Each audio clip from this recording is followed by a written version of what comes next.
ಭಲೆ ಬಿದಿರಿ ವಿಶೇಷ ಕಾರ್ಯಕ್ರಮಕ್ಕೆ ಮತ್ತೊಮ್ಮೆ ತಮಗೆಲ್ಲ ಸ್ವಾಗತ. ಇಲ್ಲಿ ತನಕ ಬಿದಿರಿಯವರು ಸಾಕಷ್ಟು ಮಾತಾಡಿದ್ದಾರೆ, ಇನ್ನೂ ಕೂಡ ಬಹಳಷ್ಟು ಮಾತಾಡೋದಿದೆ. ಬಿದಿರಿಯವರ ಜೊತೆಗೆ ಅವರು ಬೆಳೆದು ಬಂದಂಥ ಬಗ್ಗೆ ಹೇಳ್ತಾ ಇದ್ರು. ಬ್ರಿಡ್ಜ್ ಪೇಪರಲ್ಲಿ ಕೆಲಸ ಮಾಡ್ತಿದ್ದಂಥ ರೀತಿ, ಅದರಲ್ಲೂ ಡಿಸ್ಪ್ಯಾಚ್ ಕ್ಲರ್ಕ್ ಆದಂಥವರು ತಮ್ಮ ಓದು ಬರಹದಿಂದ ನಿರಂತರವಾದಂಥ ಅಧ್ಯಯನದಿಂದ ಹೇಗೆ ಮೇಲಕ್ಕೆ ಬಂದರು ಅಂತ. ಇನ್ನೊಂದು ಮಾತು ಹೇಳಿದ್ರೆ, ಅವರು ಯಾವಾಗ ಒಂದು ಸ್ಪಷ್ಟತೆ ಇರಬೇಕು ಮನುಷ್ಯನಿಗೆ, ಮನಸ್ಸಲ್ಲಿ ಗೊಂದಲಗಳಿರಬಾರ್ದು. ಗೊಂದಲಗಳಿದ್ದಂಥ ಸಂದರ್ಭದಲ್ಲಿ ಹೇಳೋದೊಂದು, ಮಾಡೋದೊಂದು, ಇನ್ನು ತೋರಿಸುವಂಥದ್ದು ಇನ್ನೊಂದು, ಈ ರೀತಿಯ ಮನೋಭಾವನೆ ಇದ್ದರೆ ಖಂಡಿತವಾಗಲೂ ಮನುಷ್ಯ ಉದ್ಧಾರ ಆಗಲಿಕ್ಕೆ ಸಾಧ್ಯ ಇಲ್ಲ. ಅವನಲ್ಲೊಂದು ಸ್ಪಷ್ಟತೆ ಇರಬೇಕು ಅಂತ. ಬಹುಶಃ ಇದೇ ಒಂದು ಸ್ಪಷ್ಟತೆ ಬಿದಿರಿಯವರನ್ನ ಇಷ್ಟು ಮೇಲಕ್ಕೆ ತಂತು ಅಂತ ನಾನು ಭಾವಿಸ್ತೀನಿ. ಬನ್ನಿ IPS ವಿಚಾರವಾಗಿ ಅವ್ರು ಮಾತಾಡೋಣ. ಸರ್, ತಾವು IPS ಮಾಡಿದಂಥ ಸಂದರ್ಭ, ಅದ್ರ ಬಗ್ಗೆ ಸ್ವಲ್ಪ ಹೇಳಿ. ನಾನು ಅಸಿಸ್ಟೆಂಟ್ ಕಮಿಷನರ್ ಇದ್ದಾಗ IPS ಪರೀಕ್ಷೆ ಕೊಡ್ತಿದ್ದೆ. ಆಮೇಲೆ ನನಗೆ IPSಲ್ಲಿ ಭಾಳ ಉನ್ನತವಾದ ರ್ಯಾಂಕ್ ಬಂತು. IPSಗೆ ನನಗೆ ಹೋಗಲಿಕ್ಕೆ ಮೊದಲು ಇಷ್ಟ ಇರಲಿಲ್ಲ, ಯಾಕಂದರೆ ಆಗಲೇ ನಾನು ಅಸಿಸ್ಟೆಂಟ್ ಕಮಿಷನರಾಗಿ ಕೆಲಸ ಮಾಡ್ತಾಯಿದ್ದೆ. ನಮ್ಮ ಮನೆಯವರು ಇಲ್ಲೇ ಮೆಡಿಕಲ್ ಆಫೀಸರಾಗಿ ಕೆಲಸ ಮಾಡ್ತಾಯಿದ್ರು. ನನಗೆ ಬೇರೆ ರಾಜ್ಯಕ್ಕೆ ಆದರೆ ನಮ್ಮ ಮಿಸ್ಸಸ್ಸು ರಾಜೀನಾಮೆ ಕೊಡಬೇಕಾಗುತ್ತೆ ಅಂತಕ್ಕಂಥ ಒಂದು ಪರಿಸ್ಥಿತಿ ಇತ್ತು. ಆದರೆ ಆವಾಗ ನಮ್ಮ ಜಿಲ್ಲಾಧಿಕಾರಿಗಳಾದಂಥ CM ಚಂದಾವರ್ಕರ್ ಅವರು ನನಗೆ, ಇಲ್ಲ, ಆಲ್ ಇಂಡಿಯಾ ಸರ್ವೀಸ್ ಅಂದರೆ ಆಲ್ ಇಂಡಿಯಾ ಸರ್ವೀಸು, ನಿನಗೆ ಗೊತ್ತಾಗೋದಿಲ್ಲ. ನಾನು 42ನೇ ಇಸ್ವಿಯಲ್ಲಿ ಮಾಮಲೆದಾರಾಗಿ ರತ್ನಗಿರಿಯಲ್ಲಿ ಸೇವೆ ಪ್ರಾರಂಭಿಸಿದ್ದೆ. ಈಗ ನಾನು ಈಗ ರಿಟೈರ್ ಆಗ್ತಾಯಿದ್ದೀನಿ, ಬರೀ DC ಆಗಿ. ನೀನು IPSಗೆ ಹೋಗು, ಒಳ್ಳೆಯದಾಗುತ್ತೆ ಅಂತ ಅವರು ತಮ್ಮ PA ಕರೆಸಿ ನನಗೆ ಡೆಲ್ಲಿ ಟಿಕೆಟ್ ಬುಕ್ ಮಾಡಿಸಿ ನನಗೆ ರಿಲೀವ್ ಮಾಡಿ ಕಳಿಸಿದರು. ಯಾಕಂದರೆ ಅವಾಗ ಸ್ವಲ್ಪ ಚುನಾವಣೆ ಇತ್ತು. ನಾನು ಚುನಾವಣೆಗೆ ಎಲೆಕ್ಷನ್ ಅಥಾರಿಟಿ ಆಗಿದ್ದೆ. TDB ಮತ್ತು ಗ್ರಾಮ ಪಂಚಾಯತಿಗಳ ಚುನಾವಣೆ ನಡೀತಾ ಇತ್ತು. ಅವೆರಡು ಇಲೆಕ್ಷನ್ ಮುಗಿಸಿ ನಾನು ರಾಜೀನಾಮೆ ಕೊಟ್ಟು ಅಸಿಸ್ಟೆಂಟ್ ಕಮಿಷನರ್ ಹುದ್ದೆಗೆ ನಾನು IPS ಸೇರಿಕೊಂಡೆ. ಅವಾಗ ಓಕೆ, ಎಲ್ಲಿ ಅದು ನಾವು ಫಸ್ಟು ನಮಗೆ ಮಸೂರಿಯಲ್ಲಿ Lal Bahadur Shastri national academy of ಅಡ್ಮಿನಿಸ್ಟ್ರೇಷನಲ್ಲಿ 4 ತಿಂಗಳ ಫೌಂಡೇಶನ್ ಕೋರ್ಸ್ ಇತ್ತು. ಅದಾದಮೇಲೆ ಫೈರ್ ಫೋರ್ಸು ಮತ್ತು ಹೋಮ್ ಗಾರ್ಡ್ಸ್ ವಿಷಯದಲ್ಲಿ ನಾಗ್ಪುರದಲ್ಲಿ 1-2 ವಾರ ಇತ್ತು. ಅದಾದಮೇಲೆ 1 ವರ್ಷ ನ್ಯಾಷನಲ್ ಪೊಲೀಸ್ ಅಕಾಡೆಮಿ ಹೈದರಾಬಾದಲ್ಲಿ ಬೇಸಿಕ್ ಕೋರ್ಸ್ ಆಯಿತು. ಓಕೆ. ಅದಾದಮೇಲೆ ನಮಗೆ ಗ್ವಾಲಿಯರಲ್ಲಿ ವೆಪನ್ಸು ಟ್ಯಾಕ್ಟಿಕಲ್ ಟ್ರೈನಿಂಗ್ ಕೋರ್ಸ್ ಆಯಿತು. ಅರುಣಾಚಲ್ ಪ್ರದೇಶದಲ್ಲಿ ಆರ್ಮಿ ಅಟ್ಯಾಚ್ಮೆಂಟ್ ಆಯಿತು. ಅದಾದಮೇಲೆ ಮುಗಿಸ್ಕೊಂಡು ಬಂದಮೇಲೆ ಮೈಸೂರಲ್ಲಿ PTCಯಲ್ಲಿ ಸ್ಟೇಟ್ ಲಾಸು ಮತ್ತು ಸ್ಟೇಟ್ ಡ್ರಿಲ್ ಬಗ್ಗೆ ಎಲ್ಲ ಇದಾಯಿತು. ಅದು ಮುಗಿಸ್ಕೊಂಡು ಬಂದಮೇಲೆ ನಾನು ಮೈಸೂರು ಡಿಸ್ಟ್ರಿಕ್ಟಲ್ಲಿ ಪ್ರೊಬೇಷನರ್ ಆಗಿ ಪ್ರಾಕ್ಟಿಕಲ್ ಟ್ರೈನಿಂಗ್ ಮಾಡಿದೆ. ಆವಾಗ ಅಲ್ಲಿ ವಿಶ್ವೇಶ್ವರಯ್ಯ ಅಂತ ಒಬ್ಬರು ಇನ್ಸ್ಪೆಕ್ಟರ್ ಇದ್ದರು. ಅವರು ಭಾಳ ಕೆಲಸದಲ್ಲಿ ಪೊಲೀಸ್ ತನಿಖೆ ವಿಷಯದಲ್ಲಿ ಭಾಳ ಒಂದು ತಜ್ಞರು ಮತ್ತು ಭಾಳ ನಿಷ್ಠೆಯಿಂದ ಕೆಲಸ ಮಾಡತಕ್ಕಂಥವ್ರು. ಅವರು ನನಗೆ ತನಿಖಾ ಕೆಲಸವನ್ನು ಕಲಿಸಿಕೊಟ್ರು. ಅದಾದ ಮೇಲೆ ನಾನು ಬೆಳಗಾವಿಗೆ ASP ಆಗಿ ಹೋದೆ. ಅಲ್ಲಿ ಬೆಳಗಾವಿ ASP ಆಗಿ ಹೋದ ನಂತರ ನಾನು ತಿಪ್ಟೂರಿಗೆ ASP ಆಗಿ ಬಂದೆ. ಶುರುವಾಗಿ ಬೆಳಗಾವಿನಿಂದ? ಫಸ್ಟು ಬೆಳಗಾವಿ ASP ಆಗಿದ್ದೆ. ಅದಾದಮೇಲೆ ತಿಪ್ಟೂರಿಗೆ ASP ಆಗಿ ಬಂದೆ. ತಿಪ್ಟೂರಿನಲ್ಲಿದ್ದಾಗ ನನಗೆ ಪ್ರಮೋಷನ್ ಆಯಿತು.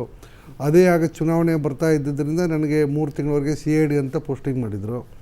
ಆದರೆ ಮಂಡ್ಯ ಜಿಲ್ಲೆಯಲ್ಲಿ ಭಾಳ ದೊಡ್ಡ ಸಮಸ್ಯೆ ಪ್ರಾರಂಭ ಆಗಿತ್ತು.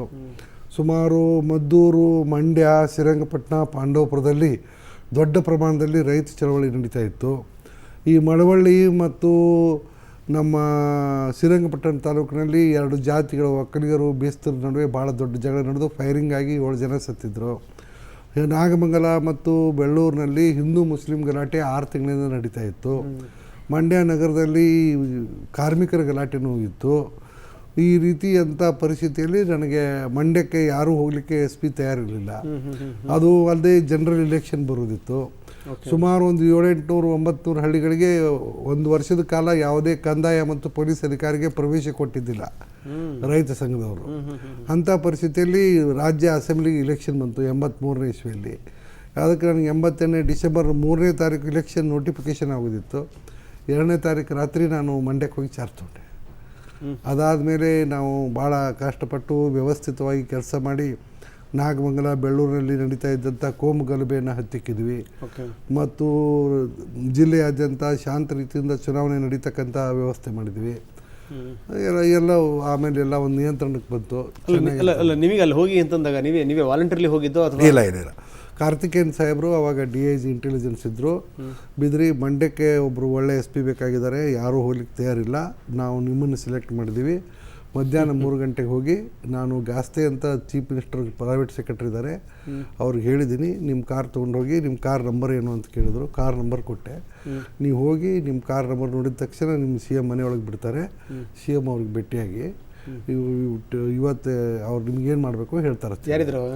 ಗುಂಡೂರಾಯರು ಸಿ ಎಮ್ ಆಗಿದ್ದರು. ನಾನು 3 ಗಂಟೆಗೆ ಹೋದೆ. ಗುಂಡೂರಾಯರು ಅದು ಗಾಸ್ತೆ ಅವ್ರ ಕಡೆ ಹೋದೆ. ಗಾಸ್ತೆ ಅವರು ನನಗೆ ಸಿ ಎಮ್ಗೆ ಭೇಟಿ ಮಾಡಿಸಿದ್ರು. ಸಿ ಎಮ್ ಅವರು ಕಾರ್ತಿಕೇಯನ್ ಅವರು ನಿಮ್ಮ ಬಗ್ಗೆ ಒಳ್ಳೆ ಅಭಿಪ್ರಾಯ ಕೊಟ್ಟಿದ್ದಾರೆ.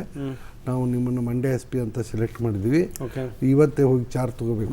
ಬಹುಶಃ ರಾಜ್ಯದಲ್ಲೇ ಕಂಡು ಕೇಳರಿದಂತ ಸೂಕ್ಷ್ಮ ಸ್ಥಿತಿ ಅನ್ನೋದು ಅಂತ. ಹೌದು, ಯಾಕಂದ್ರೆ ತೀರಾ ನಾನೆಲ್ಲೂ ಕೇಳಿಲ್ಲ. ತಾಲೂಕಿಗೆ ಒಬ್ಬೊಬ್ಬರನ್ನ ಅಂದ್ರೆ ಸ್ಪೆಷಲ್ ಡ್ಯೂಟಿಗೆ ಹಾಕಿದ್ರು. ಅಂದ್ರೆ ಪೋಸ್ಟಿಂಗ್ ಅಂತಲ್ಲ, ಸ್ಪೆಷಲ್ ಡ್ಯೂಟಿ ಅಂತ ಅದ್ರಲ್ಲಿ ಶಾಂತಿ ಸುವ್ಯವಸ್ಥೆ ಕಾಪಾಡೋ ಸಲುವಾಗಿ ಹಾಕಿದ್ರು. ಅಂದ್ರೆ ಆ ಥರ ಪರಿಸ್ಥಿತಿ ಇದ್ದಾಗ ಒಂದು ಕಾನೂನು ಮತ್ತು ಸುವ್ಯವಸ್ಥೆ ಪರಿಸ್ಥಿತಿ ಅಂತ ಒಂದು ಮಟ್ಟಕ್ಕೆ ಬಿಟ್ಟಿತ್ತು. ರೈತ ಚಳವಳಿ ಉತ್ತುಂಗ ಕಾಲ ಅದು. ಅಲ್ಲ, ನಿಮ್ಮ ಮನಸ್ಥಿತಿ ಹೆಂಗಿತ್ತು ಅಲ್ಲಿ ಹೋಗ್ಬೇಕಾರೆ? ಏನಿಲ್ಲ, ನಾನು ಚಾರ್ಜ್ ತೊಗೊಂಡ್ಮೇಲೆ ನಾನು 18 ಪ್ಲಾಟೂನಲ್ಲಿ 16 ಪ್ಲಾಟೂನ್ ವಾಪಸ್ ಕಳಿಸ್ಬಿಟ್ರ. ಅಂದರೆ ಇವ್ರು ಇದ್ದದ್ದು ಪ್ಲಾಟೂನ್ ಉಪಯೋಗ ಮಾಡ್ತಾ ಇರಲಿಲ್ಲ ಸರಿಯಾಗಿ. ನಾನು 2 ಪ್ಲಾಟೂನ್ ಇಟ್ಕೊಂಡೆ. ನನ್ನ ಜೊತೆ ಆಚಾರ್ಯ 2 ಪ್ಲಾಟೂನ್ 18 ಪ್ಲಾಟೂನ್ KSRP 16 ಪ್ಲಾಟೂನ್ ವಾಪಸ್ ಕಳಿಸ್ಬಿಟ್ರಿ. ಆಗಿಂದಾಗ ಕಳಿಸ್ಬಿಟ್ರಿ ಮರುದಿವಸ. 2 ಸಾಕು ಒಂದಿನ. ನಾನು ನನ್ನ ಜೊತೆ ಸುದೈವ ಅಂದರೆ ನನ್ನ ಜೊತೆ ಆಚಾರ್ಯ ಅಂತ ಒಬ್ಬರು ಡೆಪ್ಟಿ ಕಮಿಷನರ್ ಇದ್ದರು. ಅಲ್ಲ ಈ ನಿಮ್ಮ ಮನಸ್ಥಿತಿ ಇದೆಯಲ್ಲ, ಈ ಖಡಕ್ಕಿರಿ ಇದು ಅವಾಗ ನೋಡಿ, ಅವಾಗ ಶುರುವಾಗಿದ್ದು ಈ ಮೊನ್ನೆ ಕ್ರಿಕೆಟ್ ಮ್ಯಾಚ್ ತನಕ ಬಂದು ನಿಂತ್ಕೊಂತ ಅನ್ಸುತ್ತೆ.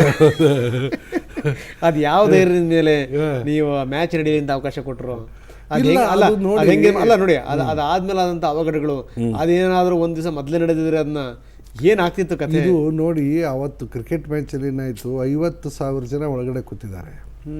10 ನಿಮಿಷದಲ್ಲಿ ಮ್ಯಾಚ್ ಶುರುವಾಗಬೇಕು. ಹೊರಗಡೆ ಒಂದು ಬಾಂಬೇನೋ ಬ್ಲಾಸ್ಟ್ ಆಗಿದೆ ನಿಜ.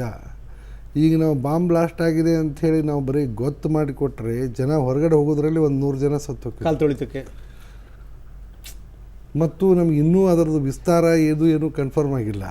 ಸ್ಟೇಡಿಯಂನೊಳಗೆ ಇನ್ನೊಂದು ನಮಗೆ ವಿಶ್ವಾಸ ಬರಲಿಕ್ಕೆ ಕಾರಣ ಏನಂದರೆ, ಸ್ಟೇಡಿಯಂನಲ್ಲಿ ಬರ್ತಕ್ಕಂಥ ಪ್ರತಿಯೊಬ್ಬರನ್ನೂ ಚೆಕ್ ಮಾಡಿದ್ವಿ.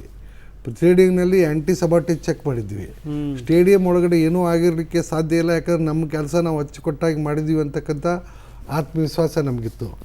ಮಣ್ಣಿಗೆ ಇನ್ಸಿಡೆಂಟ್ ಆಗುವವರೆಗೆ ನಮ್ಮ ಪೊಲೀಸರು ಬರೀ ಸ್ಟೇಡಿಯಂ ಒಳಗಡೆ ಚೆಕ್ ಮಾಡ್ತಕ್ಕಂಥ ಪದ್ಧತಿ ಇತ್ತೆ ಹೊರತು ಹೊರಗಡೆ ಚೆಕ್ ಮಾಡೋ ಪದ್ಧತಿ ಇರಲಿಲ್ಲ. ಫಸ್ಟ್ ಟೈಮ್ ಈ ಒಂದು ಇನ್ಸಿಡೆಂಟ್ನಿಂದ ಒಂದು ಹೊಸ ಆಯಾಮ ಬಂತು. ಸ್ಟೇಡಿಯಂ ಹೊರಗಡೆ ರಸ್ತೆ ಮೇಲೂ ಚೆಕ್ ಮಾಡ್ತಕ್ಕಂಥ ಒಂದು ಪರಿಸ್ಥಿತಿ ಬಂತು. ಯಾಕಂದರೆ ಆ ಸಮಸ್ಯೆ ಈಗ ರಾಜೀವ್ ಗಾಂಧಿಯವ್ರ ಹತ್ಯೆ ಆಗೋರಿಗೆ ಯಾವ ರೀತಿ RDX ಅಂತಕ್ಕಂಥದ್ದು ಕಲ್ಪನೆ ಇರಲಿಲ್ಲ ನಮಗೆ.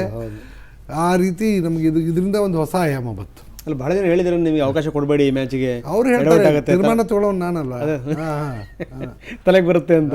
ನಾನು ಜವಾಬ್ದಾರಿ ತೊಗೊಳಕ್ತಾ ಇದ್ದೀನಿ. ನಾನೇನು ಜೀವನದ ಉದ್ದಕ್ಕೂ ನಾನು ಯಾವುದೇ ಹುದ್ದೆಯಲ್ಲಿ ನಾನು ಏನು ತೀರ್ಮಾನ ಮಾಡಿದ್ದೀನಿ, ನಾನೇನು ನನ್ನ ಕರ್ತವ್ಯ ನಿರ್ವಹಿಸಿದ ಅದ್ರ ಸಂಪೂರ್ಣ ಜವಾಬ್ದಾರಿ ನಾನು ತೊಗೊಂಡಿದ್ದೀನಿ.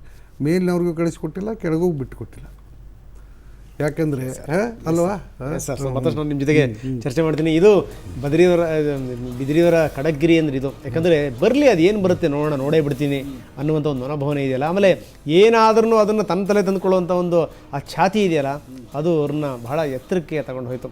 ಸೊ ಇನ್ನೂ ಹಲವಾರು ವಿಚಾರಗಳಿದೆ ಮಾತಾಡಲಿಕ್ಕೆ. ಯಾಕಂದರೆ ಮೊದಲು ಎಲ್ಲಿ ಡ್ಯೂಟಿಗೆ ಹೋದರೂ ಅಲ್ಲಿ ಯಾವ್ಯಾವ ತಾಲೂಕಲ್ಲಿ ಯಾವ್ಯಾವ ಅಧಿಕಾರಿಗಳಿದ್ರು ಅವರೆಲ್ಲರ ಹೆಸರನ್ನು ಹೇಳ್ತಾ ಇದ್ದಾರೆ, ಅಲ್ಲಿನ ಸ್ಥಿತಿಗತಿಗಳನ್ನು ಹೇಳ್ತಾ ಇದ್ದಾರೆ. ಜೊತೆಗೆ ಪ್ಲಾಟೂನ್ಸ್ ಏನಿತ್ತು, 2 ಇಟ್ಕೊಂಡು ಇನ್ನೆಲ್ಲ ವಾಪಸ್ ಕಳಿಸಿದ್ದು ಅಗತ್ಯ ಇಲ್ಲ ಅಂತಂದರೆ ಎಲ್ಲದನ್ನೂ ಕೂಡ ಬಹಳ ಬೇಗನೆ ಅವಲೋಕಿಸುವಂಥ ಆ ಸೂಕ್ಷ್ಮ ಸ್ಥಿತಿಯನ್ನು ಅರ್ಥ ಮಾಡ್ಕೊಳ್ಳುವಂಥ ಒಂದು ಮನೋಭಾವನೆ ಅದು ಶಂಕರ್ ಮಹಾದೇವ ಬಿದಿರಿಯವರಿಗಿತ್ತು. ಇನ್ನೇನು ಹೇಳ್ತಾರೆ ತಮ್ಮ ವೃತ್ತಿ ಜೀವನದ ಬಗ್ಗೆ ಕೇಳೋಣ ಸಣ್ಣ ವಿರಾಮದ ನಂತರ.